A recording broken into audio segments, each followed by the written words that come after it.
Hello guys, in this tutorial you will learn how you can enable the saved memories for context feature in Qwen AI, for example, to use them for context for future conversations in chat. So let us guide you through this. So guys, in the first step you will need to log into your account on Qwen AI, then click into your profile icon in the bottom left and navigate to the settings. What you want to do next is click into personalization here on the left hand side. And here under memory, you may manage the memory here, and for example, choose the responses and memories you would like to use, for example, for context. As you can see, all the memories will be removed within the given limit here for my account status.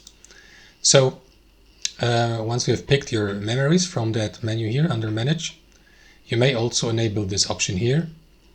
Right, saved memories, enable it so that Qwen AI may use this, including also chat history. So make sure that you switch on both of these, and that should do it, guys. Thanks for watching, and I'll see you next time.